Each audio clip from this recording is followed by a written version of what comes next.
The Joe Rogan Experience. What do you say to someone who is happy with what they do, lives a fulfilled life, exercises, and is still depressed? Yes, I thought a lot about this. Remind me to come back to the thing about East London. I know this is an issue with a lot of people. I know people that worship at the altar of science and modern medicine that firmly believe that all depression is because of some sort of chemical imbalance in the brain, and anything that debates that or anything that disputes that notion pisses them off.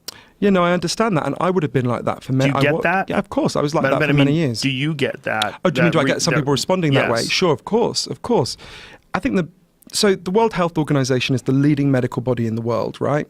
They did a study of all the best evidence, and they explained very clearly that mental health is a social indicator, right? It has social causes. It needs social solutions as well as individual solutions. The science on this is overwhelming. You won't get many scientists who say, in fact, you struggle to find any scientists who say depression is purely a biological phenomenon, right? Pretty much everyone agrees there's some social and psychological component. I think there's a weird disconnect between what the scientists know and what the public is told, right? I don't know anyone who went to their doctor who, apart from this wonderful doctor in East London who we can talk about, who went with depression and anxiety and was told anything other than a biological story. I mean, they may be asked, some of them were asked about childhood, what was your childhood like, and referred to a therapist, but no one was told about these wider social causes. No one was told, do you feel controlled at work? Well, okay, it's a fact that could be making you depressed. But in terms of the people who are depressed but don't, because this was a real mystery to me, right? I knew people, I thought, but this guy's got everything and he's still depressed. What's going on here? And I think there's two things to say about that. One is, I started to, for various reasons, for research, for something else, I was reading some feminist texts from the early 60s, right? And a really common thing that happened in the early 60s is women would go to their doctor and they'd say, doctor, there's something really wrong with my nerves. People talked about in terms of nerves then, we don't do that anymore. Something really wrong with my nerves because I've got everything a woman could possibly want. I've got a husband who doesn't beat me, I've got a car, I've got a washing machine, I've got 2 kids, but I feel like shit, right? And the doctor would go, you're right, and give a Valium. Now, if we could travel back in time and speak to those women, what we'd say is, right, you've got everything you could possibly want by the standards of the culture, but the standards of the culture are just wrong, right? As a woman, as a human being, you need more than just a washing machine and a car, right? You need a fulfilling life, you need to have meaning and purpose. And a very similar thing I think is happening today. So for example, when I speak to people who say, I've got everything I could want, but I feel like shit. So tell me about your life. Very often they're working really hard in prestigious jobs that they don't like, they don't enjoy hour by hour, to buy things that don't give them pleasure. It comes back to this hijacking by junk values that we're talking about that Professor Tim Kasser discovered. So what you've got is, because we've been told a totally misleading story about what makes us satisfied and happy as human beings, I think this comes up again and again in the interviews you do, because we've been taught in different ways, because we've been told a misleading story about that, we live our lives according to the wrong script. We feel like shit, and rather than question the script, we think there must be something wrong with us biologically. Now, there are biological contributions, it's important to say that, but one of the things that really blew my mind on this was, I interviewed this woman, amazing social scientist called Dr. Brett Ford in Berkeley. She did this research. It's kind of simple research. It just asked, if you consciously decided you were going to spend more hours a day trying to make yourself happier, would you actually become happier, right? And they did this research, she didn't do it alone, obviously, with her colleagues, in the United States, Japan, Russia, and Taiwan. And what they found was, in the US, if you try to make yourself happier consciously, you do not become happier. In the other countries, if you try to make yourself happier, you do become happier. And they were like, what's going on? So they did more research, and what they discovered was, in the US, and obviously I spend a lot of my time here, but in Britain as well, if you try to make yourself happier, you try to do something generally for yourself. You buy something for yourself, you big yourself up, you try to get a promotion. In the other countries, generally, if you try to make yourself happier, you do something for someone else, right? You try to help your friends, your family, your community. Wait a minute. What countries So it's Japan, this? Russia, and China. It's most of the rest of the world. They stress this, that this is a part of their culture, that if you want to be happy, you do something for someone else? It's so implicit in the culture that they live collectively that it's not even, just like we wouldn't even, if you said, do you think happiness is an individualistic thing? We'd be like, what are you even talking about? Isn't that sort of an extrinsic idea as well? The idea that you're going to be happy by trying to make other people happy? Well, this is the thing. So intrinsic values are not about just internal to yourself. Right. They're things that you value. So your intrinsic value could be spending time with your kids, right? That was probably most people's strongest intrinsic value if they're parents, is being with their kids, bonding with their kids, loving their kids. But my point is, if your goal is to get happy, and the way you've chosen to get happy is, I'm going to get happy by making other people happy, that seems very strange. I don't think so. I think that's that. If you think about where humans evolved, but shouldn't you just make other people happy because you love them? But that is a way. Loving people and being present with them is a way of. But not as like a specific. With a specific goal of making yourself happy. That seems. No, that's not why they do it. It's not like when they were told make yourself happy, they had an implicit script in their culture, which was like, oh right, if I want to make myself happy, I'll spend time with other people, I'll do things with other people. But if you think about it in terms of human evolution, it makes total sense, right? Think about our ancestors, where they evolved. If you were a group, if our ancestors had been individualists who were out to big up themselves as individuals, we wouldn't be having this conversation, right? Right. So it makes sense that we evolved as a species with instincts that are there's no argument there. The question is John, the motivation of trying to get happy by helping other people. That just seems... so it's so implicit in the culture for most people in, say, China, that they wouldn't even articulate it that way. It's only if you force them to say, look, try to make yourself happier, that the script becomes obvious, it's implicit. But this script that we have, this idea that the way you make yourself happier is as an individual, just doing something for yourself, and how you look to other people. But let's stop there, because there is not one script in this country of how to make yourself happy. I think that's sort of disingenuous. This idea that the only way to make yourself happy is to do that. That's not what people are trying to do. What people are trying to do is be successful.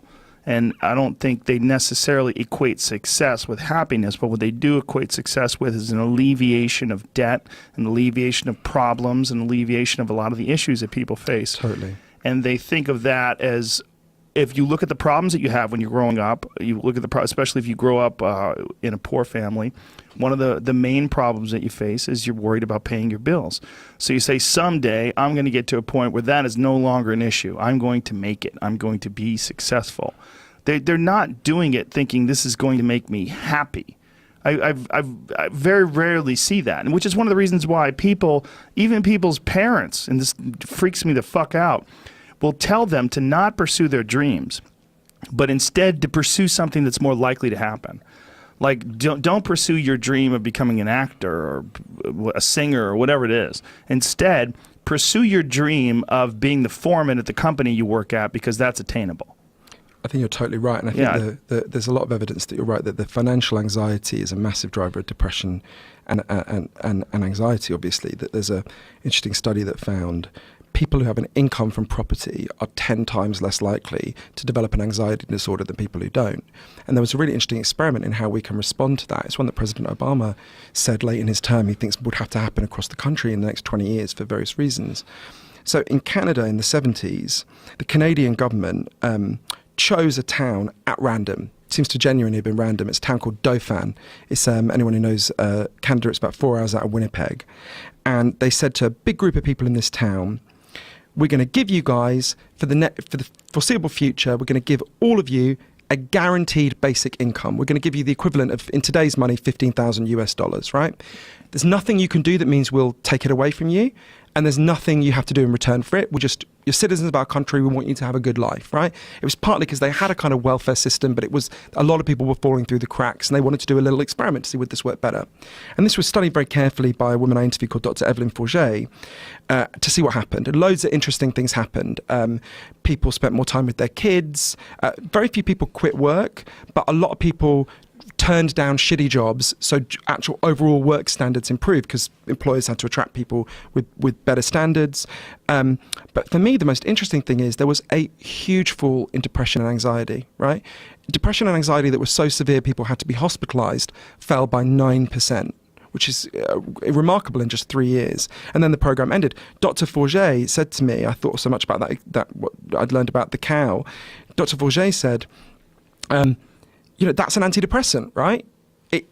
We should expand our idea of an antidepressant to be anything that reduces depression. Right. That should include pills, but also, so you're totally right. I mean, look, I grew up, my dad's a bus driver, my mum worked in a shelter, my grandmother cleaned toilets. Financial anxiety is a massive driver of of the despair. More than half of all Americans have not, because of the incredible financial pressure they've been put under, got $500 set aside for if a crisis comes along, right?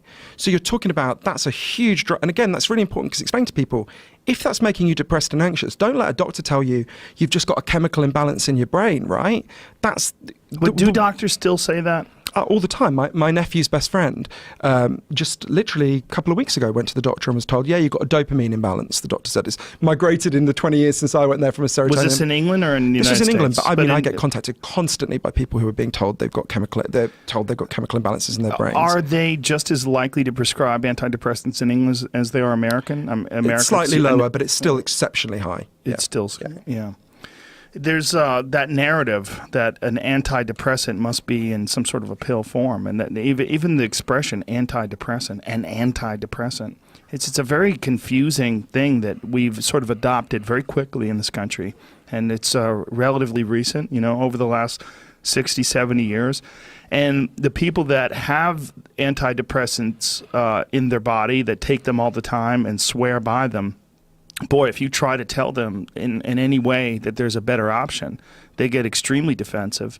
I have a friend, she's very smart, and she's one of the people that will, very aggressively debate this idea that it's anything but a chemical imbalance.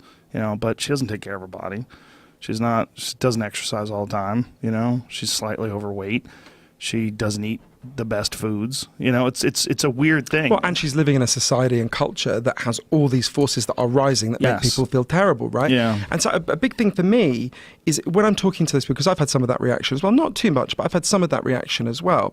First thing for me I always say is, I want to expand the menu of options. I don't want to take anything off the table, right? It's not about... But you say that, and I think you're probably being pretty honest, but you really do want to. You want to eliminate, but just by the standard of improvement, you do probably want to take most people off of antidepressants, don't you? Wouldn't you rather they have a better choice? Yeah, I would draw an analogy.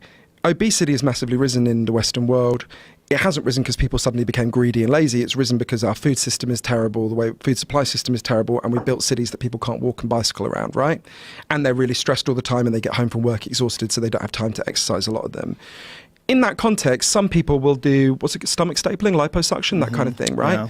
Now, I'm not against that, but if we change the society in the way that I would want to with obesity, so that people could walk and cycle and, they had access to healthy food, far fewer people would need stomach stapling or liposuction, right? So I would draw, it's not a perfect analogy, but I'd say is, if the social changes that I want to happen, if we follow the places that have succeeded in reducing depression and anxiety, over time you would see fewer people feeling they needed chemical antidepressants.